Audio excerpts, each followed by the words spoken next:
Okay, so today we're playing Halo 4 in 2025. Previously, we covered Halo 5, and I plan on eventually getting through all of them this year. So here's what you need to know about Halo 4 13 years later. There are still players online, but it is by far the least played out of all the Halo games on the Master Chief Collection. It is much harder and it takes a lot longer to find games from my experience. That, like, when I was getting into the games in this gameplay, it took me like maybe 10-15 minutes, like just sitting in a lobby on a Saturday. Yikes, that is not good. So the player base is definitely diminished quite a bit over time, but that makes a lot of sense considering Halo 4 was not received that well, at least in terms of multiplayer it wasn't. And when we're talking about the MCC, you got Halo 1, Halo 2, Halo 3, and even Halo Reach people prefer way more over Halo 4. So if you have the Master Chief Collection, you're probably not going to spend a lot of time on Halo 4, like at all. But that being said, I have noticed there being way less players than even just a couple of years ago. And the biggest complaint that people had back in the day is that they borrowed or stole way too much from Call of Duty between the movement system, adding sprint into the Halo series, which Halo Reach originally had, but in Halo 4 they definitely took it to another level as far as sprint just being a main aspect of the gameplay now, when in Reach it was just like one of the many abilities you can choose in the game.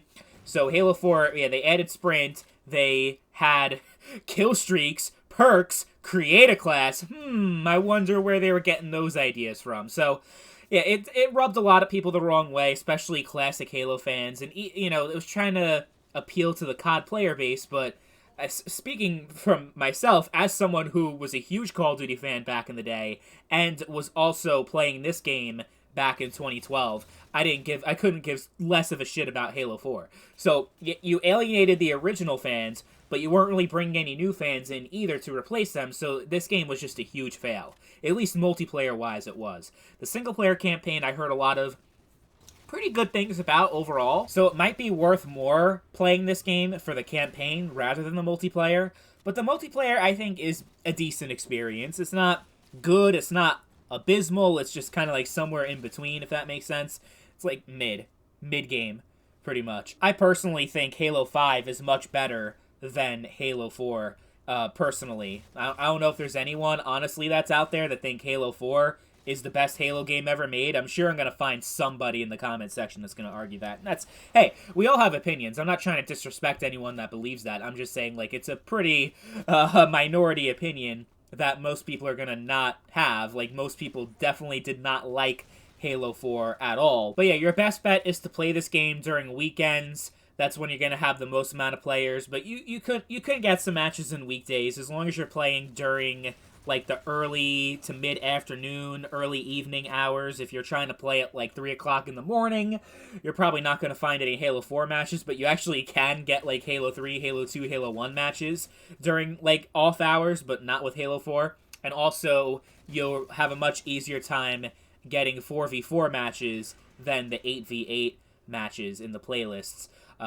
And just to make it easier for yourself, I would recommend putting like every single game mode and game type into the playlist instead of just filtering for Slayer or whatever other mode, because it might be very difficult to actually get a game if you're too picky about which game mode you want to play and what you want to matchmake for. Also, put as many servers in as possible, like in the settings for the MCC. I mean, this is kind of like common knowledge, but just for someone who might be new. Like, make sure you have as many servers that you could possibly have, where your ping is at least not incredibly high and unplayable, just so you have more of a player pool to be able to matchmake with. It has full crossplay between Xbox and PC.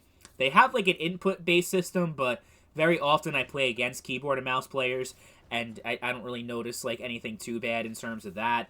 Don't really notice any cheaters or hackers or anything. That's like across all the Halo games, not just Halo 4. And I think it also overall just looks decent. It looks pretty good. The graphics have held up overall. The map design is okay. It's not incredible. It's definitely not on the same level as the OG Halo games, but that may have less to do with the actual map design itself and more to do with the faster movement speed and the pace of the game being much faster than Halo was originally meant to be. So they may have like the same design philosophy like that Bungie did with the OG games, but to try to readjust that to fit the gameplay style of Halo 4, they kind of could have done a little bit better at that. So overall, I guess I would recommend it just for the fact that if you're a Halo fan, you definitely have the Master Chief Collection installed and just play a couple of games here and there just to have something different. If you're tired of Halo 3, 2, 1, and Reach, why not? You're not going to have as much fun with it, but at least to change things up